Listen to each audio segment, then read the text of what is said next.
جواہر لال نہرو بھی اپنی بہن سے کسی سے کم ناراض نہیں تھے۔ وجے لکشمی پنڈت کی سوانح عمری میں سید حسین کا ذکر۔ وجے لکشمی پنڈت نے بعد میں اپنی سوانح عمری اسکوپ آف ہیپینس میں اعتراف کیا کہ نوعمری میں ایک نوجوان سید حسین کی طرف راغب ہوئی۔ انہیں میرے والد نے انڈیپینڈنٹ اخبار کا ایڈیٹر مقرر کیا تھا۔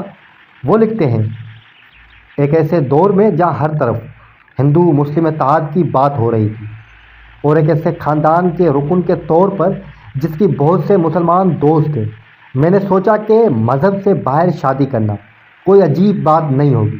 شادی کے معاملے میں بھی روایات کو بول بالا تھا، اس لیے مجھے یہ سمجھنے پر مجبور کیا گیا کہ ایسا کرنا غلط ہوگا۔ وجے لکشمی پنڈت کی بہن کرشنا ہتی سنگھ نے بھی اس واقعے کا ذکر اپنی سوانح عمری وی نہرو میں دبے لفظوں میں ہی صحیح لیکن کیا ہے۔ وہ لکھتی ہیں، 1920 میں میری بہن کی منگنی رنجیت سیتا رام پنڈت سے ہو گئی، لیکن اس سے پہلے میرے والد نے ان کے لیے ایک دولہا ڈھونڈ لیا تھا، لیکن انہوں نے یہ کہہ کر اس سے شادی کرنے سے منع کر دیا کہ وہ لڑکے کو پسند کرتے ہیں۔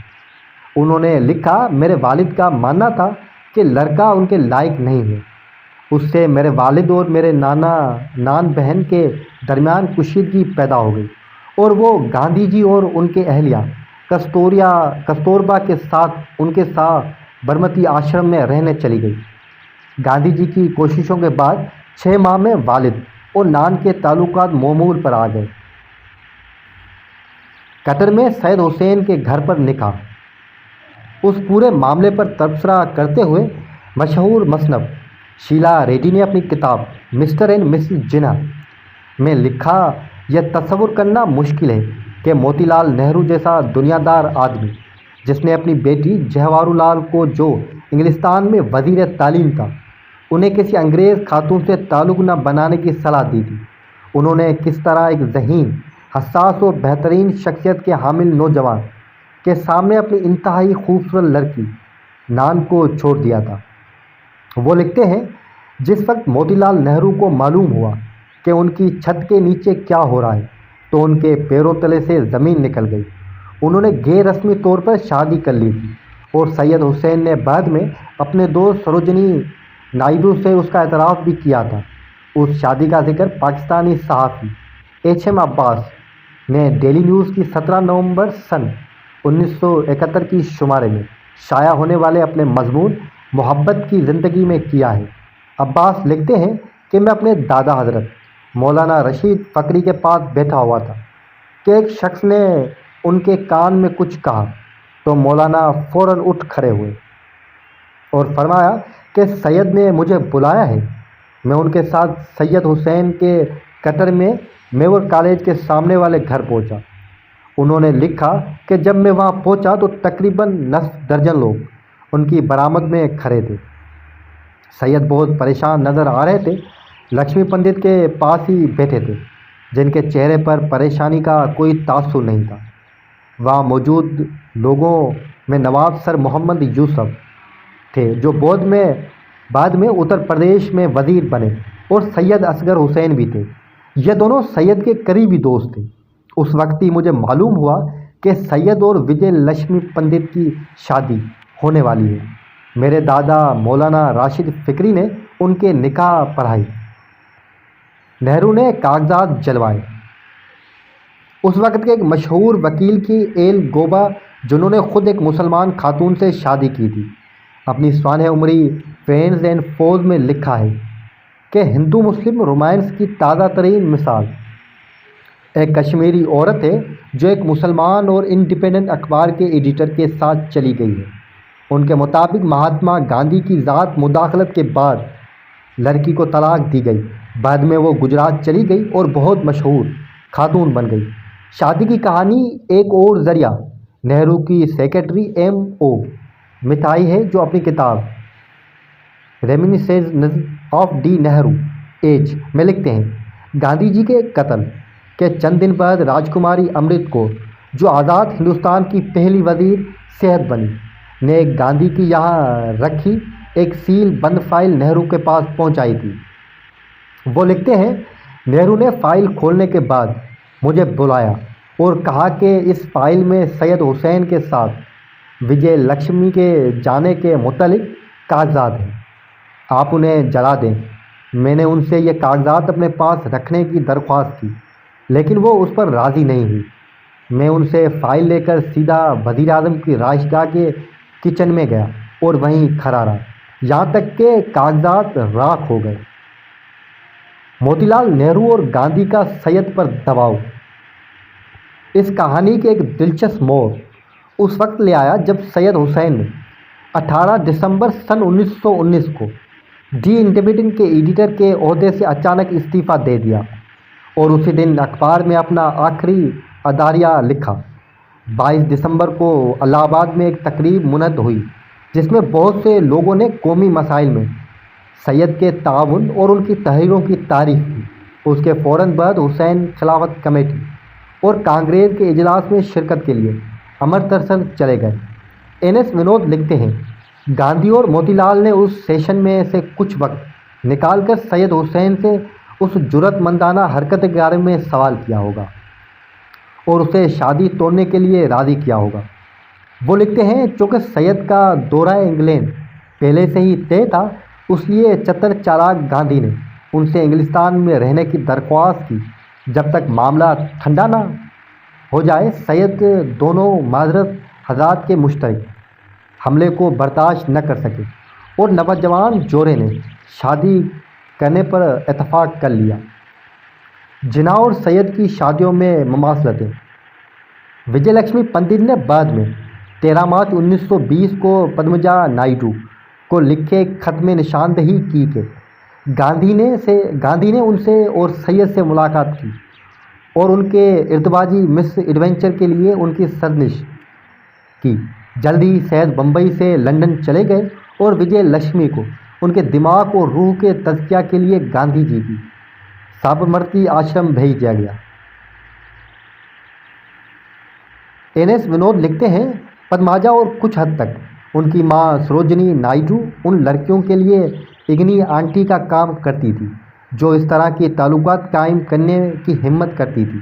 وہ پہلے جناح کی بیوی رتی کی بھی رازدار ہوا کرتی تھی، بعد میں وجے لکشمی پنڈت کی بھی رازدار بنی۔ وہ لکھتی ہیں، ایک سوال اٹھانا بھی لازمی ہے کہ کیا سید اور وجے لکشمی نے جناح اور رتی کی شادی سے متاثر ہو کر اپنی شادی کا منصوبہ بنایا تھا؟ دونوں شادیوں میں بہت سی مماثلیں تھیں۔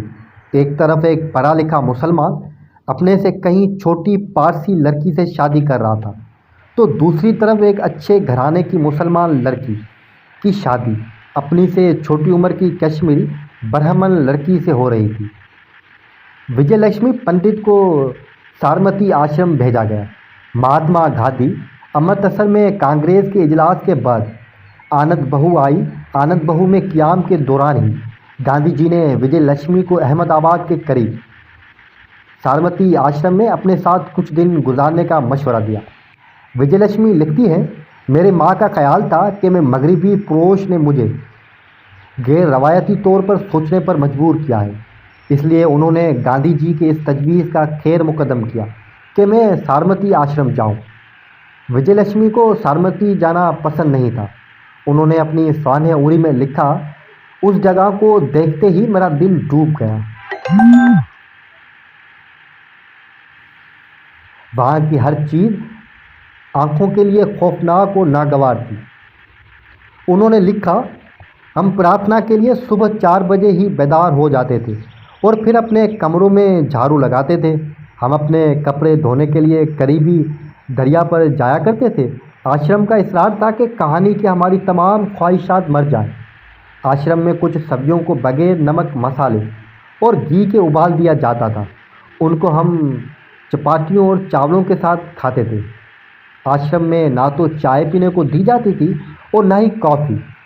وجے لکشمی پنڈت کی رنجت پنڈت سے شادی۔ موتی لال نہرو نے بھلے ہی رہنے اور کہانے کے مغربی طریقے اختیار کیے ہوں، لیکن دل میں وہ ایک روایتی ہندو تھے جو اپنی بیٹی کے کسی مسلمان سے شادی کا تصور بھی نہیں کر سکتے تھے۔ دوسری طرف مہاتما گاندھی عوامی طور پر ہندو مسلم اتحاد کی بات کر سکتے ہیں، لیکن وہ روایتوں کے اتنے ہی پیروکار تھے جتنا کہ موتی لال نہرو۔ یہی وجہ تھی کہ انہوں نے اپنی بیٹی منی لال کو 1926 میں ایک مسلمان لڑکے فاطمہ گل سے شادی کرنے کی اجازت نہیں دی۔ سید کی لندن جانے کے بعد چند ماہ بعد وجے لکشمی پنڈت کی شادی مہاراشٹر کے ایک برہمن رنجیت پنڈت سے کر دی گئی۔ ان کی شادی 9 مئی سن 1921 کو الہ آباد میں ہوئی، جس میں گاندھی جی نے بھی شرکت کی۔ اس شادی میں سروجنی نائیڈو بھی موجود تھے۔ 15 مئی 1921 کو انہوں نے اپنی بیٹی لیلا منی کو ایک خط میں لکھا کہ بیچارہ سید، میرا دل ان کے لیے بہت دکھتا ہے، لیکن میں شکر گزار ہوں کہ یہ اس طرح ختم ہوا، کیونکہ اس سے وجے لکشمی کو شاید ہی کوئی فرق پڑتا۔ البتہ سید حسین تاعمر غیر شادی شدہ رہے۔ سید اور وجے لکشمی کی شادی کی برطانوی پارلیمنٹ میں بازگشت۔ جی ہاں دوستو، اس شادی کی بازگشت برطانیہ کے ہاؤس آف کامنز میں بھی سنی گئی۔ 14 اپریل سن 1920 کو کنزرویٹو ایم پی کھوتبرڈ جیمز نے ہندوستان امور کے وزیر ایڈون مونٹاگو سے تحریری طور پر پوچھا کہ کیا یہ سچ ہے کہ حال ہی میں ہندوستان سے خلافت کے وفد کے رکن کے طور اس ملک کا دورہ کرنے والا سید حسین پر موتی لال نہرو کی بیٹی کو اغوا کرنے کا الزام ہے۔ ایڈون مونٹاگو نے کہا کہ انہیں اس بارے میں کوئی اطلاع نہیں ہے۔ سید نے اس پر احتجاج کرتے ہوئے جیمز کو خط لکھ کر کہا کہ میں آپ کو بتانا چاہتا ہوں کہ آپ نے میرے کردار پر سنگین اور بے بنیاد تبصرہ کیا ہے۔ مجھے سمجھ نہیں آ رہی کہ آپ نے ایسی لغو بات کس بنیاد پر کہے ہیں۔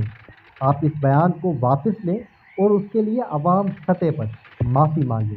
اگر آپ میں ذرا بھی عزت باقی ہے تو یہ بات پارلیمنٹ کے باہر کہہ کر دیکھیں تاکہ میں اس کا مناسب جواب دے سکوں۔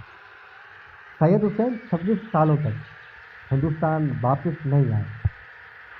جب سید حسین 1920 میں ہندوستان سے نکلے تھے، اگلے 26 سال تک ہندوستان واپس نہیں آئے۔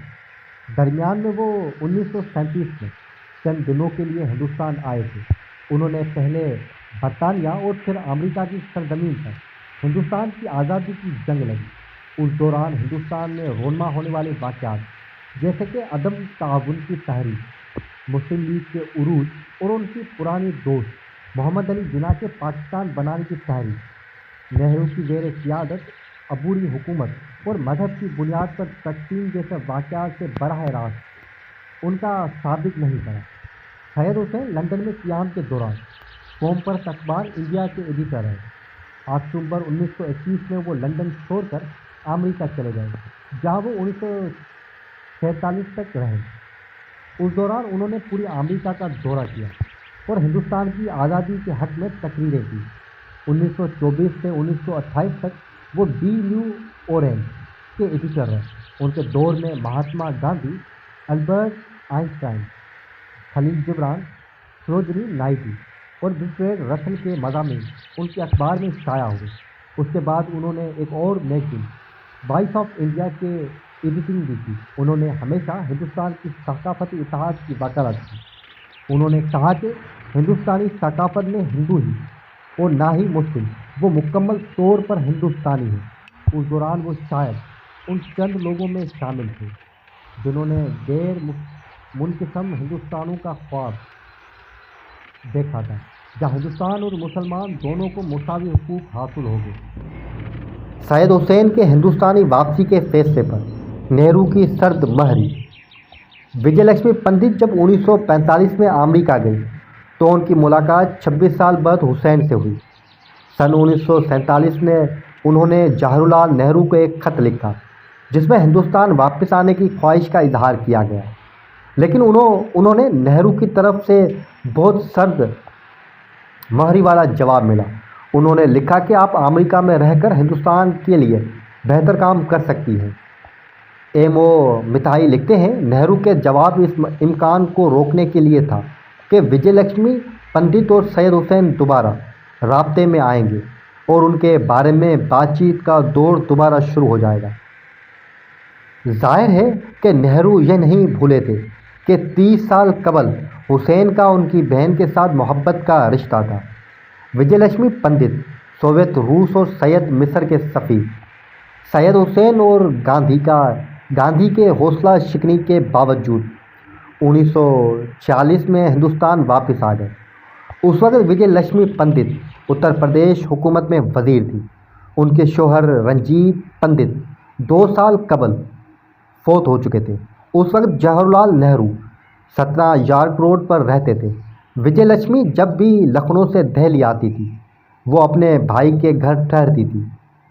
اگر ایم او مٹھائی کی باتوں پر یقین کیا جائے تو سید حسین ہر صبح نہرو کے گھر پہنچ جاتے تھے۔ ان کی پتلون کے پیچھے جیب میں کنیک کا ایک فلاسک رکھا ہوا تھا جس سے وہ وقتاً فوقتاً نکال کر ایک گھونٹ لے لیتے تھے۔ وجے لکشمی پنڈت اور سید حسین کی ملاقاتوں کا سلسلہ ایک بار پھر شروع ہو گیا۔ شاید یہی وجہ تھی کہ نہرو نے وجے لکشمی پنڈت کو سوویت روس میں ہندوستان کا پہلا سفیر مقرر کیا، حالانکہ ان کا کابینہ کے ارکان بالخصوص لیاقت علی نے اس کی سخت مخالفت کی تھی۔ وجے لکشمی پنڈت بھی اپنی سوانح عمری میں اعتراف کیا کہ انہیں اپنے بھائی کا یہ فیصلہ پسند نہیں آیا۔ دوسری طرف سید حسین کو مصر میں ہندوستان کا پہلا سفیر بنا کر بھیجا گیا۔ ان تقریروں کے پس پشت نہرو کی یہ نیت ضرور تھی کہ وجے لکشمی اور سید حسین آسانی سے ملنے کا موقع نہ مل سکے۔ سید حسین کی مصر میں وفات 3 مارچ 1948 کو سید حسین نے مصر کے شہنشاہ ایم فاروق کو اپنی اسناد پیش کی۔ انہیں روایتی طور پر 4 گھوڑوں والی گاڑی میں مصر کی شہنشاہ کے آبدین محل میں لے جایا گیا۔ ان کے جلوس میں مصری فوجی کے تقریباً 100 گھوڑ سوار شامل تھے۔ جیسے ہی وہ محل کے قریب پہنچے تو شہنشاہ کے محافظوں نے انہیں گارڈ آف آنر دیا۔ قاہر میں قیام کے دوران سید نے گھر پر قیام نہیں کیا اور شیفرڈ ہوٹل میں قیام کرتے رہے۔ حسین کی مصر میں قیام کے دوران ان سے ملنے کے لیے جواہر لال نہرو، وجے لکشمی پنڈت اور ان کی بیٹیاں چندر لیکھا اور نینتارا وہاں گئی، لیکن 1 سال کے اندر ہی سید حسین کا اچانک دل کا دورہ پڑنے سے انتقال ہو گیا۔ اس وقت ان کی عمر 61 سال تھی۔ انہیں مصر کی دارالحکومت قاہرہ میں پورے فوجی اعزاز کے ساتھ سپرد خاک کیا گیا۔ مصری حکومت نے ایک گلی کا نام ان کے نام پر رکھا ہے۔ انڈیا کے وزیر اعظم جواہر لال نہرو میں 1949 میں قاہر گئے اور سید حسین کی قبر پر پھول چڑھائے۔ کچھ دن بعد وجے لکشمی پنڈت اقوام متحدہ میں ہندوستان کے مستقبل نمائندہ بن گئی۔ نیو یارک کے سرکاری دوروں کے دوران وہ اکثر قاہرہ میں رکتی اور سید حسین کی قبر پر پھول چڑھاتی۔ امید ہے دوستو آپ کو یہ ویڈیو پسند آئی ہوگی۔ ویڈیو پسند آ گئی ہو تو ویڈیو کو لائک کر دیجیے گا اور کامنٹس تو ضرور کرے گا، اور چینل کو سبسکرائب تو لازمی کریں، بیل آئیکن کو دبا دیں تاکہ آپ کو انٹرسٹنگ ویڈیو جو ہے ملتی رہے۔ ملتے ہیں نیکسٹ ویڈیو میں دوستوں۔